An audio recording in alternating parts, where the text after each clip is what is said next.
Hello అండి, అందరికీ నమస్కారం. ఈరోజు నేను సొరకాయతో కుర్మా తయారు చేస్తున్నాను. చపాతీలోకి, రైస్లోకి చాలా టేస్టీకరమైన ఈ కుర్మాను ఇలా తయారు చేసుకోవాలి. సొరకాయ తీసుకొని పైనున్న స్కిన్ చెక్ తీసి సన్న ముక్కలుగా కట్ చేసి పక్కకు పెట్టుకోవాలి. మిక్సీ జార్లో టమాటాలు, సన్నగా తరిగిన ఉల్లిపాయ ముక్కలు, పచ్చిమిర్చి, కొబ్బరి వేసి ఇలా పేస్ట్లా తయారు చేసుకోవాలి. స్టవ్ వెలిగించి కడాయి పెట్టి అర స్పూను జీలకర్ర, అర స్పూను పచ్చి శనగపప్పు, అరకప్పు సన్నగా తరుక్కున్న ఆలుగడ్డ ముక్కలు, ఒక టమాటా సన్నగా తరిగి వేసుకోవాలి. ఒక కప్పు సొరకాయ ముక్కలు, అర స్పూను పసుపు మొత్తం కలిసేంత వరకు కలుపుకోవాలి.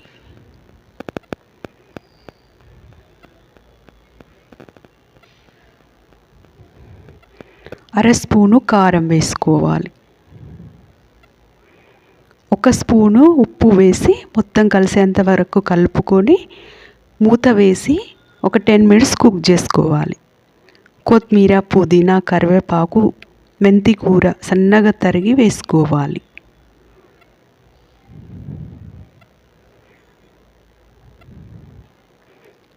ఈ సోరకాయలో నీటి శాతం ఎక్కువగా ఉంటుంది కాబట్టి ఇందులో ఇవే నీళ్లు ఊరుతూ ఉంటాయి. మనం ఇందాక తయారు చేసుకున్న ఈ పేస్టును ఇందులో వేసుకొని మొత్తం కలిసేంత వరకు కలుపుకొని సొరకాయ ముక్కలు కుక్ అయ్యేంత వరకు మూత వేసి చక్కగా కుక్ చేసుకోవాలి. ధనియాల పౌడర్, గరం మసాలా అర స్పూన్ వేసుకొని మొత్తం కుక్ అయ్యేంత వరకు మూత వేసి కుక్ చేసుకోవాలి. ఇలా మొత్తం కుక్ అయ్యాక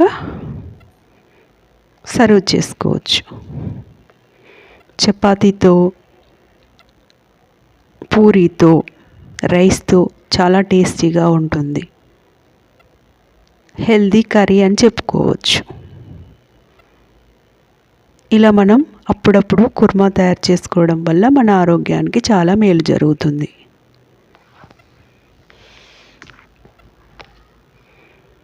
చూడండి, ఈరోజు నేను ఇలా కుర్మా తయారు చేసి పూరీతో, రైస్తో సర్వ్ చేశాను. పిల్లలు, పెద్దలు ఎంతో ఇష్టంగా తింటారు. చాలా టేస్టీగా ఉంటుంది.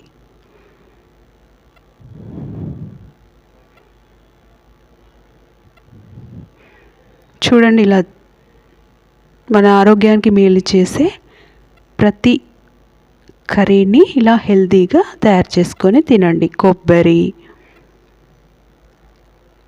కొత్తిమీర, పుదీనా, కరివేపాకు అవి ఉంటాయి కదా. అందులో టమాటో వల్ల క్యాన్సర్ కణాలు తగ్గిస్తుంది. సొరకాయ వల్ల ఊబకాయం తగ్గుతుంది. ఆలుగడ్డలో ప్రోటీన్ ఉంటుంది. కొబ్బరిలో పీచు పదార్థం ఉంటుంది. కొబ్బరి పాలలో ఐరన్ ఉంటుంది. ఇలా హెల్తీగా తయారు చేసుకొని తినవచ్చు. చపాతీతో తినడం వల్ల మన ఆరోగ్యానికి చాలా మేలు జరుగుతుంది. అప్పుడప్పుడు ఇలా తయారు చేసుకొని తినవచ్చు.